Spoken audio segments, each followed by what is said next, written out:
Guys, what's up? I hope you are doing fine. This is me, Mir Wahid, and today I am going to teach you the next lecture of preamble. Preamble का आज last lecture होगा. हमें 5 minute लगेंगे topic को cover करने में. preamble वाला topic complete हो जाएगा. उसके साथ ही मैं 20 MCQs आपको कराऊंगा. preamble के ऊपर तो बहुत सारे MCQs पूछे गए हैं, बट 20 MCQs ही मैं आज लेकर आया हूँ, सो दैट आपको एक अंदाज़ा लगेगा आपको क्वेश्चंस किस तरीके से पूछा जाता है और आपकी प्रिपरेशन भी कैसी होनी चाहिए एज पर द टॉपिक जब आपका टॉपिक कंप्लीट होगा. I am presenting this lecture series through WS Academy, one of the best platform for quality education. अगर अभी तक आपने चैनल को सब्सक्राइब नहीं किया, चैनल को सब्सक्राइब करो, बेल आइकन को हिट करो, सो दैट आपको रेगुलर अपडेट्स देखने को मिलेगा. आज का टॉपिक जो हमारे पास है, क्वेश्चन है, is preamble A part of the constitution. ठीक है, तो ये सबसे बड़ा क्वेश्चन है और इसमें से MCQs आप देखोगे, इसमें से बहुत सारे MCQs पूछे भी गए हैं. कैसे क्वेश्चंस पूछे जाते हैं वो मैं आपको अभी बता देता हूँ कैसे पूछे जाते हैं, बट फिलहाल हम पढ़ेंगे.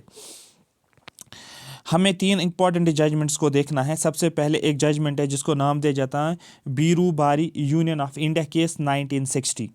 Second judgment is Kesavananda Bharati case 1973 versus state of Kerala, इसको बोलते हैं.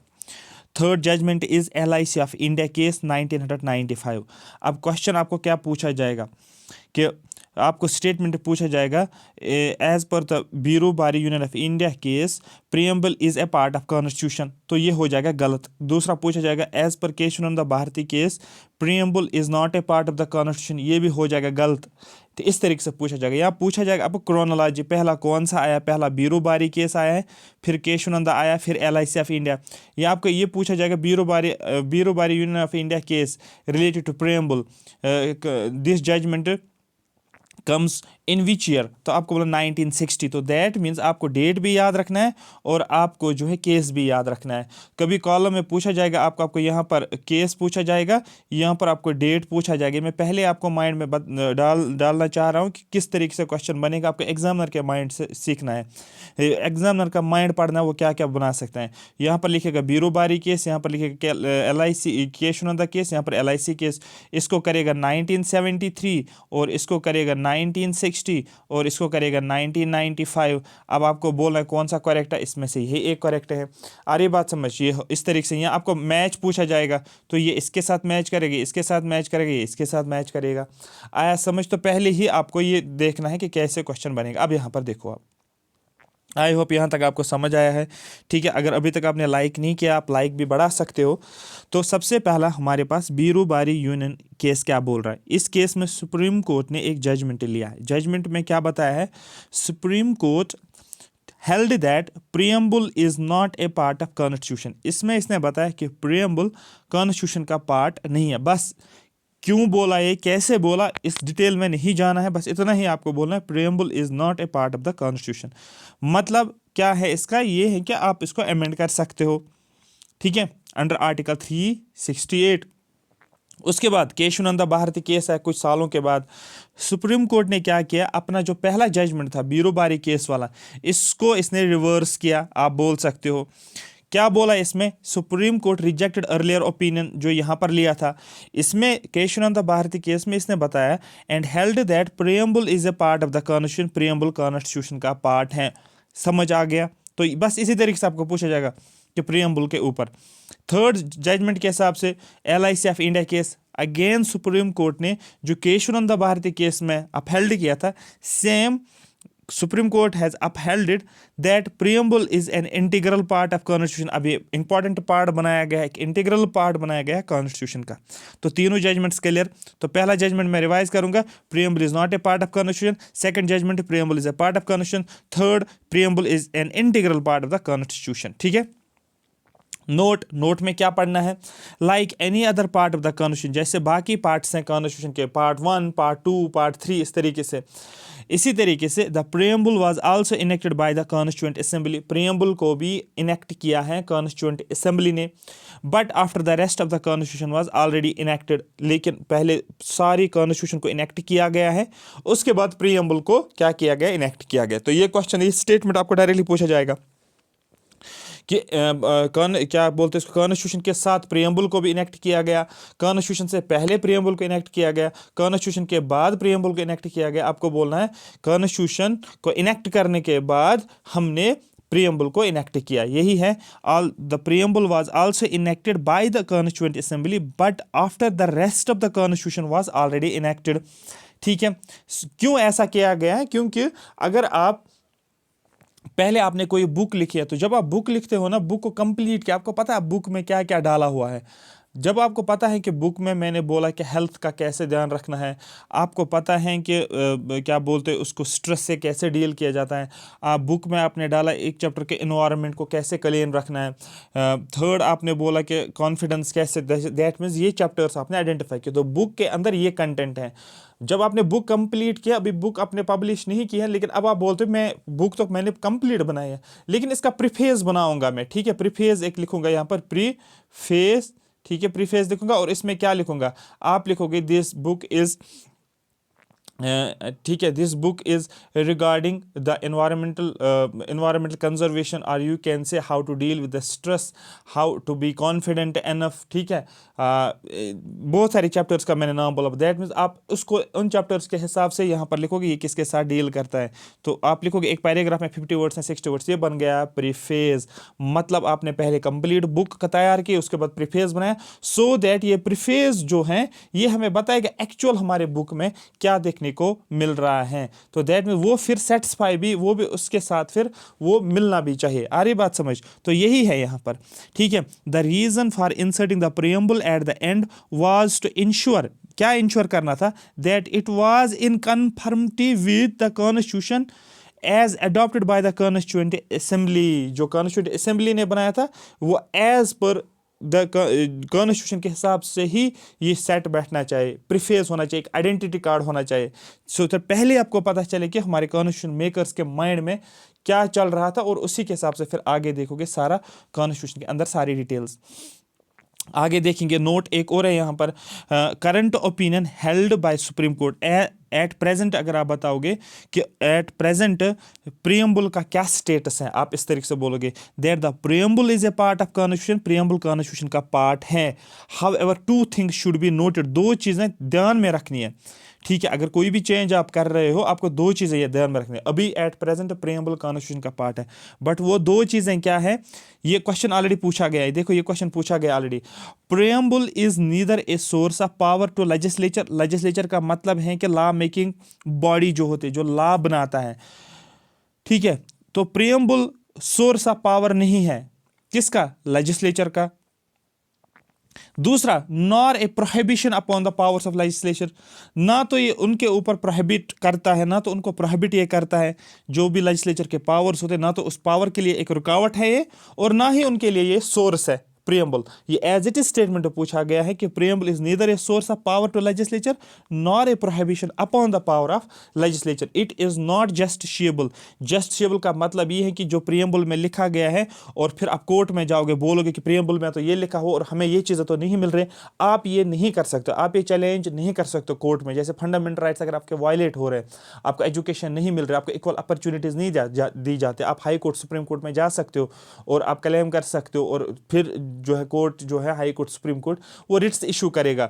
ठीक है, तो लेकिन उसको बोलते हैं जस्टिशिएबल, लेकिन प्रीएम्बल जो है वो जस्टिशिएबल नहीं है। और ये क्वेश्चन पूछा गया direct principle of state policy, और प्रीएम्बल ये जस्टिशिएबल नहीं है, या आप बोल सकते हो फंडामेंटल ड्यूटीज ये भी जस्टिशिएबल नहीं है। सिर्फ फंडामेंटल राइट्स अभी आप याद रखो, दैट इज जस्टिशिएबल, दैट अगर वो वायलेट होते हैं आप कोर्ट में जाकर जो है उसके अगेंस्ट रिट्स इशू करवा सकते हो। यहाँ तक ये तो क्लियर हो गया कि preamble at present part of the constitution है। दो चीज़ें माइंड में रखनी है, जो दो चीज़ें मैंने ऑलरेडी आपको बताई। क्या हम कॉन्स्टिट्यूशन को अमेंड कर सकते हैं? तो सबसे इंपॉर्टेंट क्वेश्चन ये भी बनता है ना, amendability of the preamble, sorry constitution नहीं, प्रीएम्बल को अमेंड कर सकते हैं या नहीं कर सकते, ये सबसे पहला क्वेश्चन आपका माइंड में आना चाहिए। अब अमेंडमेंट का मतलब क्या होता है, आप चेंज करते हो, आप आल्टर करते हो, चेंज लाते हो। क्या चेंज लाते हो वो हम बाद में देखेंगे, क्योंकि कोई भी चेंज अगर करना हो तो आपको अमेंडमेंट करना पड़ता है।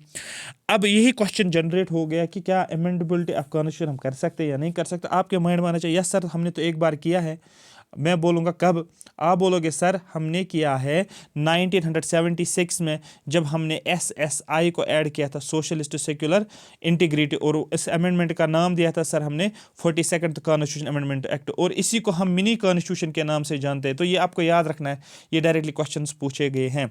The question as to whether the preamble can be amended under article 368।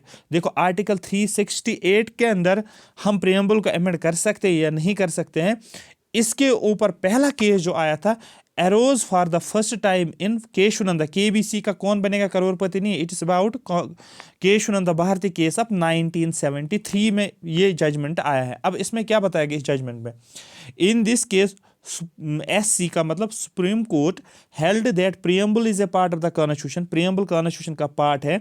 It also stated that the court also stated that the opinion tendered by it in Berubari union 1960, जो इसने ओपिनियन दिया था बीरूबारी यूनियन ऑफ इंडिया की, जो 1960 मैंने यहाँ पर बताया था, अगर आपको याद होगा ये वाला स्टेटमेंट आप देखो, बीरूबारी जो भी इसने क्या बोलते उसको स्टेटमेंट दिया था या ओपिनियन जो दिया था, टेंडर किया था या दिया था बीरूबारी केस के अंदर, किसने, सुप्रीम कोर्ट के अंदर, in this regard was wrong. वो रॉन्ग था, क्या रॉन्ग था कि उसने बोला था कि preamble part of the constitution नहीं है, तो उसने वो उसको रिवाइव किया है, रिवर्स किया है अपने उस ओपिनियन को, इसलिए इसने बोला कि वो रॉन्ग है। एंड हेल्ड दैट, और क्या हेल्ड किया गया, that preamble can be amended, preamble को हम अमेंड कर सकते हैं, इसमें चेंज हम कर सकते हैं, सब्जेक्ट टू द कंडीशन, एक कंडीशन के ऊपर, एक कंडीशन माइंड में रखनी है, that no amendment is done to the basic features. लेकिन अगर कोई भी चीज basic feature of the Indian constitution के अंदर है और वो प्रीएम्बल में मेंशन है, जैसे secular is a basic feature of constitution, वो प्रीएम्बल में मेंशन है,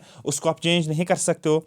फॉर एग्जाम्पल आ रही बात, equality basic feature of suppose constitution है, अब वो प्रीएम्बल के अंदर है, वो बेसिक फीचर ऑफ कॉन्स्टिट्यूशन में है, मतलब बेसिक फीचर जो है बेसिक फीचर्स के अंदर आता है, तो उसको आप चेंज नहीं कर सकते हो। ओवरऑल प्रीएम्बल को आप चेंज कर सकते हो, लेकिन जो basic features of the constitution जो है वो चेंज नहीं होने चाहिए। आ रही बात समझ, तो ये इसने अपना एक ओपिनियन दिया है केशवानंद भारती केस में।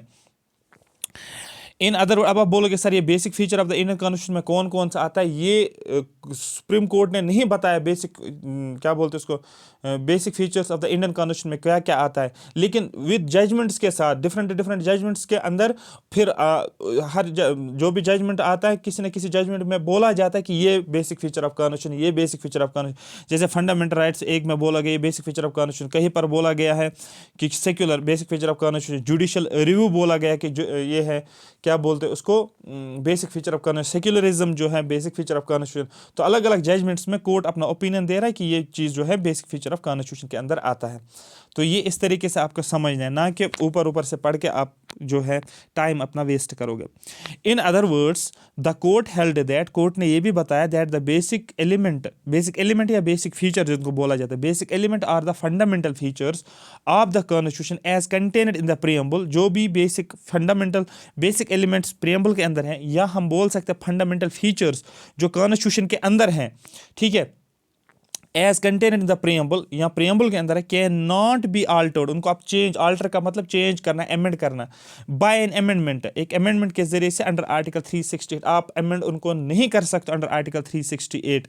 नोट, फिर क्या है, preamble has been amended, preamble को अमेंड किया गया ओनली वन, सिर्फ एक बार। आपको स्टेटमेंट पूछा preamble has been amended twice, preamble has been amended 3 times, preamble has not been amended yet, preamble has been amended only once till now. आप बोलोगे till now, जैसे कि आपको क्वेश्चन क्या पूछा जाएगा, डिलिमिटेशन कमीशन कितनी बार हुआ है, delimitation from independence till now कितनी बार हुआ, पहले तो 3 बार हुआ है, लेकिन रिसेंटली जो पिछले 2 साल पहले जम्मू कश्मीर का जो है डिलिमिटेशन कमीशन बिठाया गया जम्मू कश्मीर, तो वो 4th टाइम बन गया है।